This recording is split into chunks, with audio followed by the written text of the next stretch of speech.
Optics. Optics means light. So the topic we are going to learn is light. Light is a form of energy and it travels in the form of waves. So the path of light is called as ray. So it is represented like this. Many rays together are called as beam of light. So this is the basic thing which you have learned in lower classes. Now we should know what are luminous objects. The objects which give out light or emit light are called as luminous objects. See, we know sun and all other stars, they are luminous, they give out light. The important question we should learn is how do we see? Usually what do we think? We think when there is light we can see. Okay, I would like to ask you a question. You are in light in an illuminated room and imagine there is an object in another dark room. Through the window, do you think you can see the object? You are in light. In your room there is light. But there is another room in which there is an object, but there is no light in that. Do you think you can see? We all know we can't see. So what?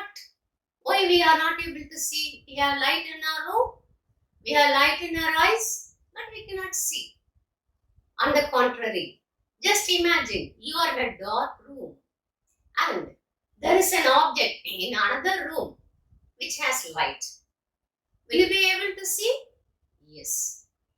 So you are in dark, there is no light in your eyes, but the object is in light, you are able to see. So what do you understand from this?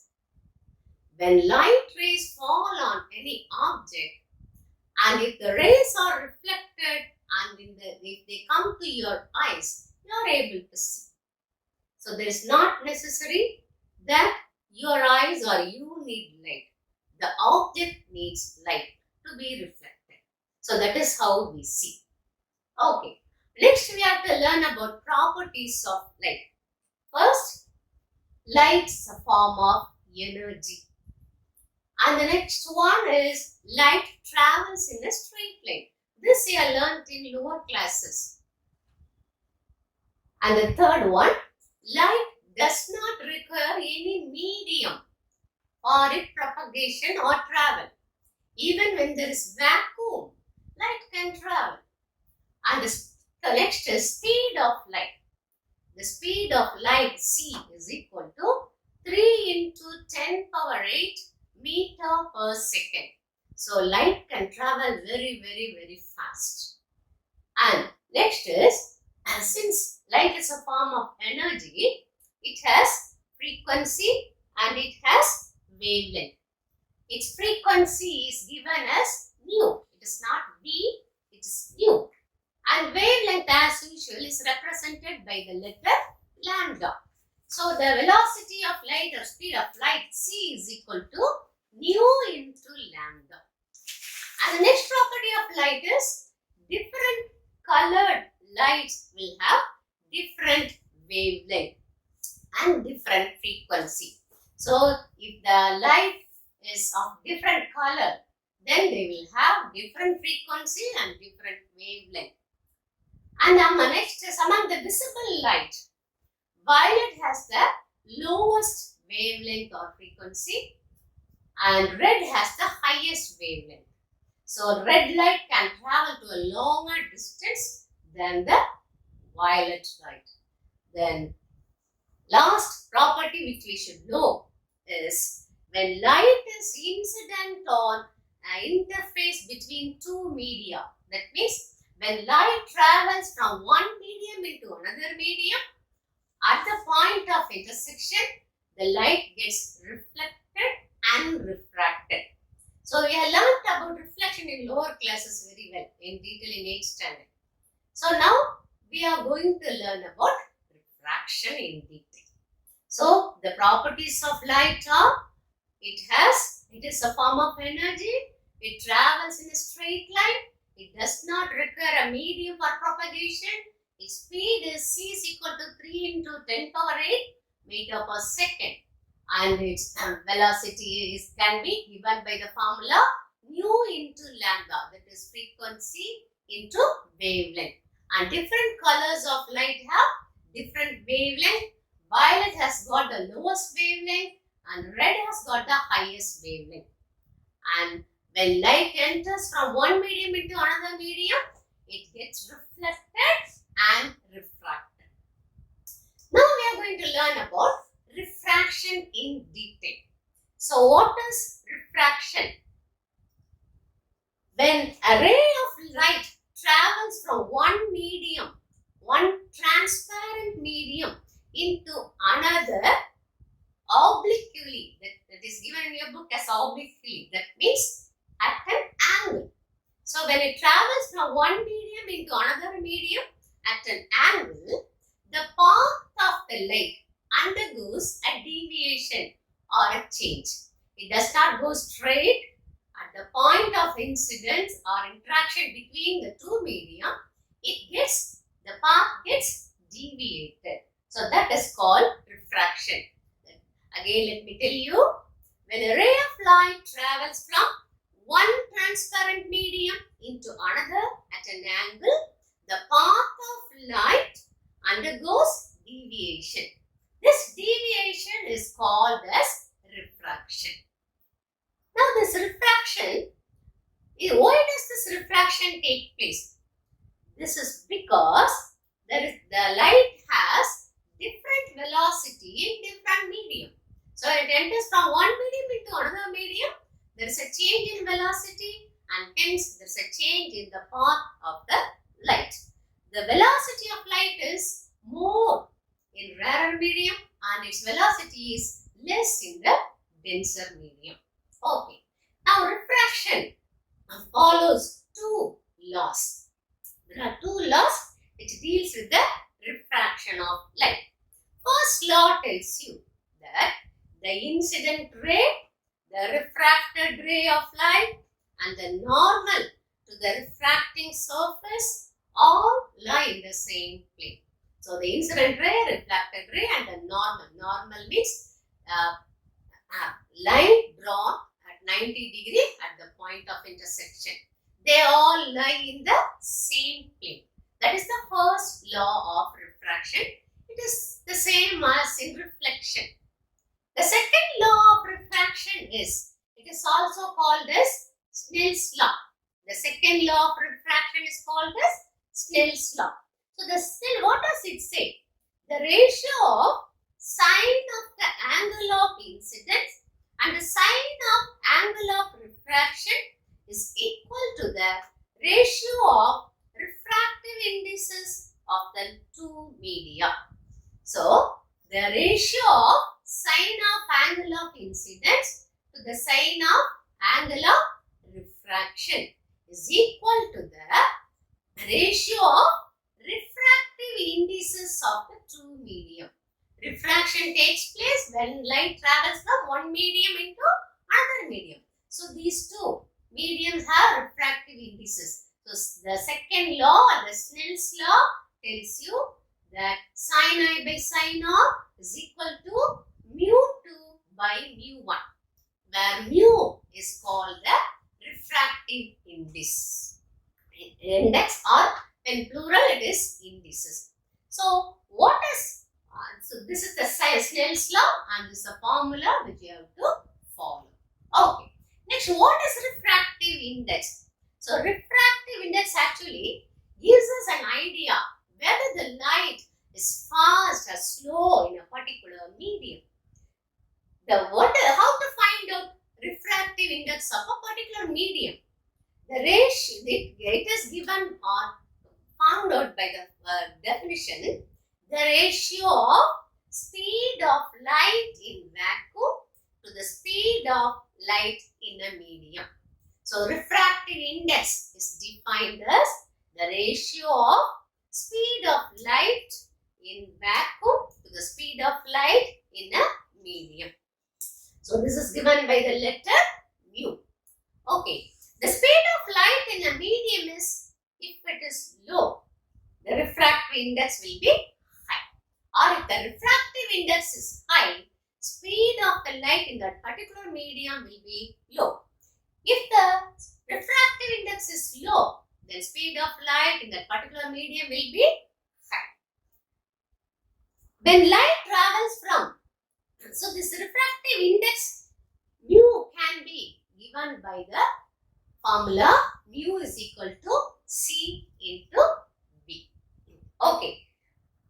The speed of light gives you or it defines the refractive index of the light in the particular medium. When light travels from denser medium into rarer medium, the refracted ray bends away from the normal. When light travels from rarer medium into denser medium, it bends towards the normal. So when light travels from denser medium into rarer medium, it bends away from the normal. When it travels from rarer medium into denser medium, it bends towards the normal. Okay, so this all you have to learn about refraction. So refraction, as we learned, it takes place when light travels from one medium into another medium, because the velocity or the speed of light in different mediums are different. And it is the speed of light is higher in rarer medium and lower in denser medium. Okay, so next we have to learn about, in the refraction of light, we should learn about dispersion.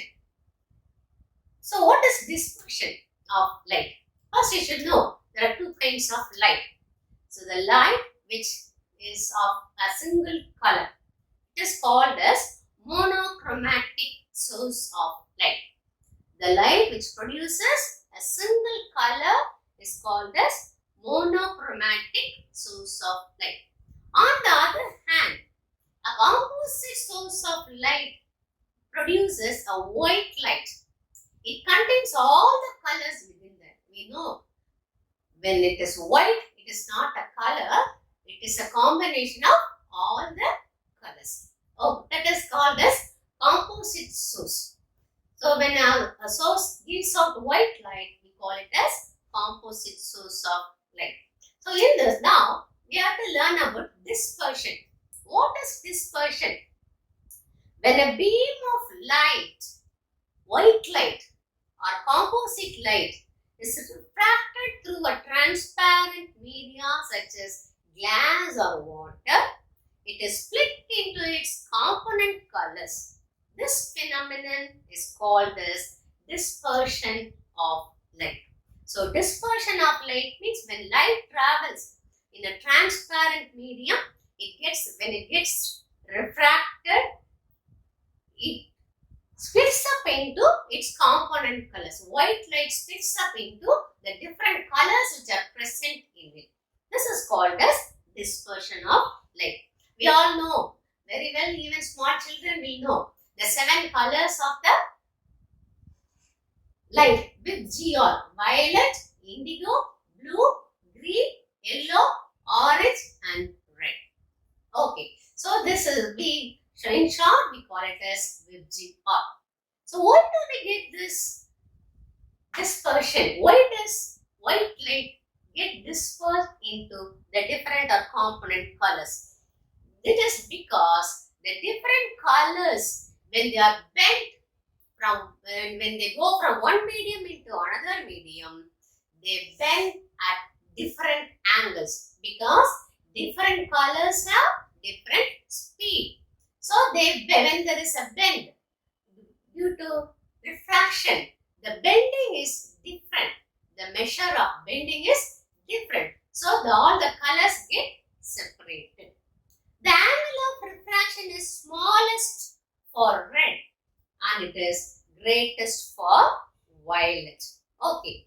So this bending of light when it moves from one medium into another transparent medium. If it is a white light or composite light, it gets separated into the different colors. That is called as dispersion. The refractive index of the different colors are different in different medium. The refractive index of a medium, it is dependent on the wavelength of light. The refractive index depends on the wavelength of the light. So this is what you have to learn about dispersion. Next we have to learn about scattering of light. So what is scattering? The word itself tells you it gets scattered.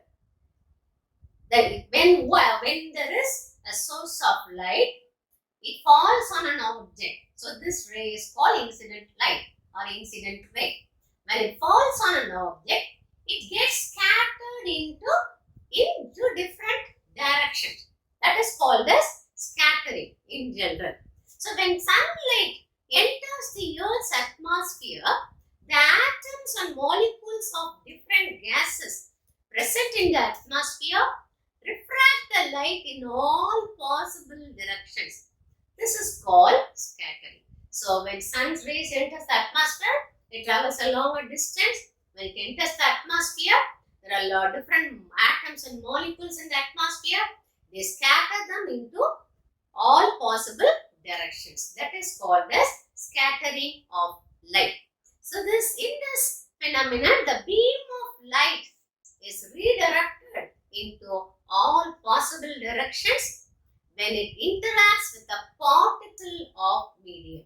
Here the particle of atmosphere, when it touches the particle or atom or molecule of the atmosphere, it gets scattered into different directions. So this particle of the medium, that is these atoms or molecules, they are called as scatterer. They are called as scatterers. There are different types of scattering. First, when a beam of light interacts with the constituent particle of medium, it undergoes many kinds of scattering. What is it based on? It is based on the initial and final energy of the light beam. So when the light falls on a body, this is the initial energy. This ray has initial energy. After it falls on the atom or molecule, it gets scattered. It has a different energy. That is the final energy. So depending on the initial energy and final energy of the light ray, there are different types of scattering. First type is elastic scattering. What is elastic scattering? If the energy of the incident beam of light and the scattered beam of light are the same or equal, then it is called as elastic scattering. So before the incident and after the scattering, in both cases, the energy of the light is the same. Then we call it as elastic scattering. What is inelastic scattering? The energy of the incident beam of light and the scattered beam of light are not equal or not the same. Then we call it as inelastic scattering. It depends on the nature and size of the scatterer. For example, the atoms and molecules of the atmosphere. Depending on that, there is inelastic scattering.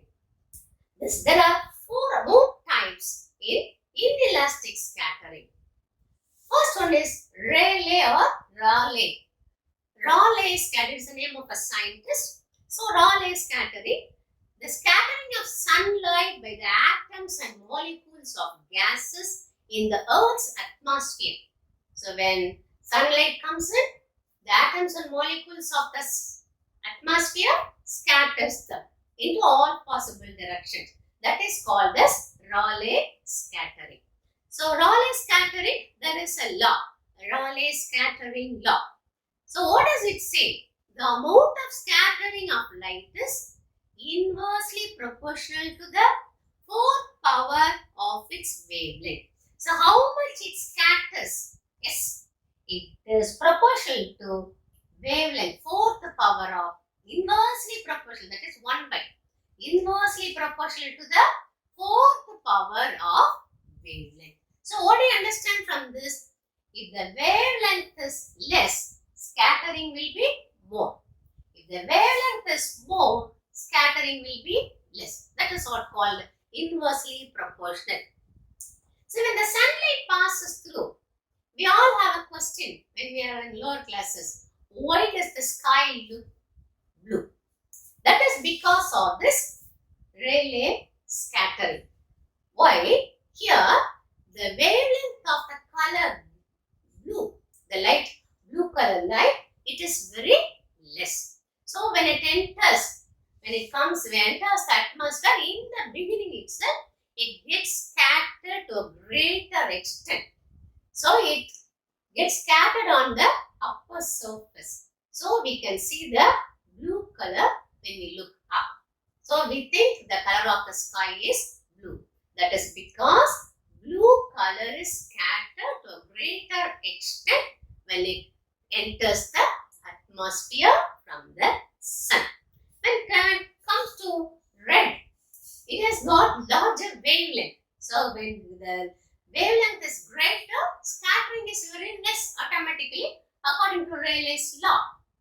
So red has a greater wavelength, so it gets scattered to a very lesser amount. That is why in mornings and in evenings, we see red color when the sun rises and when the sun sets up. That's the why? Because the sun's ray has to travel a longer distance in the morning and evening. So when the light enters, all the other colors get scattered completely. But red, since it has larger wavelength, it gets scattered to a very lesser amount and reaches our eyes. That is why morning and evening we can see red color in the sky. So that is Rayleigh scattering. Next one is me scattering. So second one is me scattering. So this second type of scattering is called me scattering. So me scattering takes place when the diameter of the scatterer, that is the atoms or the molecules, is similar or larger than the wavelength of the inside. So it again depends on the size of the scatterer and the wavelength of the light. When the size in me scattering, when the size of the scatterer is equal to the wavelength of the light, or when the size of the scatterer, that is the atoms or molecules, is greater than the wavelength of the light, we get me scattering. This me scattering is caused usually by pollen grains, dust, smoke, water droplets, etc. So me scattering is responsible for the white appearance of the clouds. So why do the clouds usually look white? That is because of the me scattering.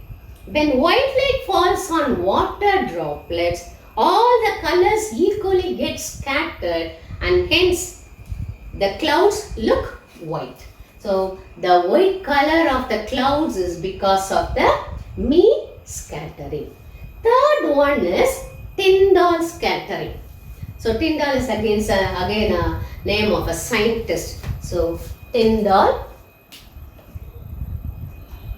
scattering. Okay. So when a beam of sunlight, we all know this very well, we have learned some experiments in lower classes. When there is a room, dark room, closed, when you open one of the windows, if the sunlight enters into the room, we can see lot of dust and other particles moving in the way of the sunlight. So that is called Tyndall scattering. So when a beam of light enters into a dusty room through a window, then its path becomes visible to us. It is because the tiny dust particles present in the air scatter the beam of light. So we may not be able to see the dust particles with our naked eye, But when the sunlight enters through the window, all the dust particles, they scatter the sunlight. So the path of sunlight is visible. That is called as Tyndall scattering. So the scattering of light rays by the colloidal particles in a colloidal solution is called Tyndall effect or Tyndall scattering. Now what is colloid? Colloid is microscopically small substance that is equally dispersed throughout another material. For example, milk is a colloid. Colloidal solution, we say ice cream, muddy water, smoke. So it is actually a mixture of many substances. It is not a single substance, colloid. So when the colloidal substances scatter the light, we call it as Tyndall scattering. So that is the third type of scattering. Then what is the fourth type? Fourth type is Raman scattering. So what is Raman scattering? Raman, we know it is the name of a scientist. So when a parallel beam of monochromatic light. So here Raman scattering deals with monochromatic light, that is single colored, any color, single colored light. When it passes through a gas or liquid or any transparent solid, a part of the light rays are scattered. Not everything is scattered. So when a monochromatic light or single colored light, when it passes through a gas or liquid or any transparent solid, a part of the light is scattered. So what is special here in Raman scattering? Raman in detail found out that the scattered light contains some additional frequencies and wavelength other than the incident frequency or wavelength. This is called Raman scattering or Raman effect. What is Raman effect? So look at this diagram again. This is the incident light. So this has a particular frequency or particular wavelength. So when it falls on a gas or liquid or any transparent solid, a part of the light is scattered, and the scattered light rays, they have different frequencies or wavelength in addition to the original wavelength and frequency. That is called Raman effect or Raman scattering. So this Raman scattering is defined as the interaction of light ray with the particles of pure liquids or transparent solid, which leads to a change in the wavelength or frequency. So in Raman scattering or Raman effect, after refraction, there is a change in the frequency or wavelength of the light. That is very important. The spectral lines having same frequency. Say the incident light, it has a particular wavelength and frequency, and this is the scatterer. There are many scattered light rays. So here each will have different frequency or wavelength according to Raman scattering. So some rays, refracted rays, will have same frequency as the incident light and same wavelength as the incident ray. They are called as Rayleigh line. So these rays are, for example, if we take this as the same frequency as the incident light, then it is called as Rayleigh line. Then other spectral lines, see other lines which have different frequencies than the original frequency or the incident frequency, these are all called as Raman rays. So the ray which has same frequency as the incident ray after scattering is called as Rayleigh line, and other lines which have different frequency or wavelength than the incident light are called as Raman lines. So if the frequency of the Rayleigh line which has here, we can see Raman scattering, it has two types of lines after scattering. So the rays which have same frequency as the incident light are called as Rayleigh lines, and the rays which have different frequencies than the original light are called as Raman lights. So here there are again two types in Raman lights. Some lines or some rays, scattered rays, they have higher frequency than the original, and some have lower frequency or wavelength than the original. So what do they call? The lines having frequencies lower than the original frequencies or the incident frequency, they are called as stokes. And the lines or rays which have higher frequency than the original or incident lights are called as anti-stokes. So these are the different types of inelastic scattering. So scattering is of two types. One is elastic, another one is inelastic. So in elastic, the energy of the incident light and the refracted light both are the same. In inelastic scattering, the energy of the incident light and the refracted light are different. So in inelastic scattering, there are four types: Rayleigh, Mees scattering, Tyndall scattering and Raman scattering. So what is Rayleigh scattering? Scattering of the sunlight by the atoms and molecules of the atmosphere. So that is a Rayleigh's law. Scattering depends on, or it is inversely proportional to fourth power of wavelength. If the wavelength of the light is higher, scattering is less. The wavelength of the light is lower, scattering will be more. Next is Mees scattering. Mees scattering, here it depends on the scatterer. If the molecules are similar or larger than the wavelength of the incident light, then it is called as Mees scattering. Usually pollen, dust, smoke, water droplets, they all do Mees scattering. And the third one is Tyndall scattering. It is done by colloidal substances or colloidal solutions. So that is good example is in a closed room, when you open a window, if the sunlight enters, we can see the path of the sunlight because all the dust particles inside the room scatter the sunlight. So that is Tyndall scattering. Raman scattering, it mainly is based on the frequency and wavelength of the incident and scattered light. If the incident and scattered light, here this Raman scattering deals with monochromatic light. So in the monochromatic light here this Raman scattering is of two types. One is the wavelength, this deals mainly with the wavelength and frequency.